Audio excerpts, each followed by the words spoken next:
Hello friends, कहिए कैसे हैं आप। लाइफ में मिस्टेक्स तो हर किसी से हो जाती हैं और उन मिस्टेक्स की पनिशमेंट भी हर कोई देना चाहता है, लेकिन उनकी पनिशमेंट देने से पहले या किसी को उसकी मिस्टेक के लिए जज करने से पहले ये हमेशा जान लेना चाहिए कि उसकी मिस्टेक जानबूझकर की गई मिस्टेक है या मिस्टेक से हुई मिस्टेक है।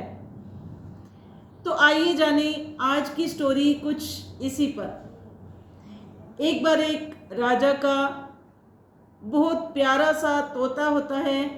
तो वो तोता कहता है कि मुझे कुछ समय के लिए अपने गांव में जाना है। तो राजा ने कहा कि चलो ठीक है, तुम कुछ समय के लिए वहाँ जा आओ, फिर वापस लौटकर मेरे पास आ जाना। तो वो तोता जाता है अपने गांव, लेकिन वहाँ से वापस लौटता हुआ सोचता है कि क्यों ना मैं राजा जी के लिए कुछ भेंट ले जाऊं, वो मुझसे कितना प्यार करते हैं। तो वो उसके ध्यान में आता है कि क्यों ना मैं एक अमृत फल उनके लिए ले जाऊं। तो वो वैसा ही करता है। थोड़ी थोड़ी रात होनी शुरू हो जाती है। वो अमृत फल लेकर जैसे ही चलने लगता है तो वो सोचता है कि क्यों ना मैं इसे रखकर थोड़ी देर यहीं पर रात गुजार लेता हूँ। तो वो अमृत फल को रखकर सो जाता है और वहाँ पर अचानक से एक सांप आता है और उस अमृत फल को मुंह लगा देता है, मतलब कि उसे थोड़ा सा डंक लगाकर उसमें अपनी जहर छोड़ देता है। लेकिन इस बात से वो तोता अनजान होता है। सुबह होती है, वो उस अमृत फल को उठाता है और राजा के पास आ जाता है और उससे भेंट स्वरूप वो अमृत फल दे देता है।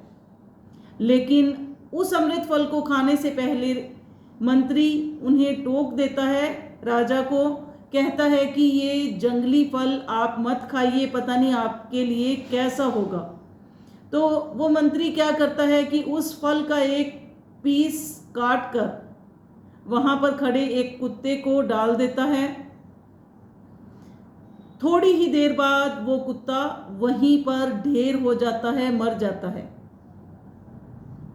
राजा को बहुत गुस्सा आता है। राजा तुरंत उस तोते को मरवा देता है और जो वो फल बचा हुआ होता है उसे बाहर फेंक दिया जाता है। कुछ सालों बाद उस फल से एक पेड़ लग जाता है बहुत बड़ा, लेकिन राजा का हुक्म था कि इस पेड़ का फल कोई भी नहीं खाएगा।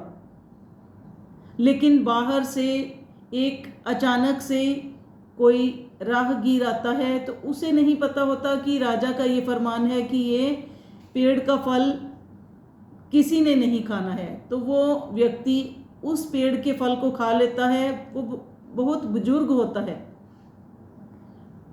सभी लोग क्या देखते हैं कि फल खाने के बाद वो बुजुर्ग व्यक्ति जवान हो जाता है।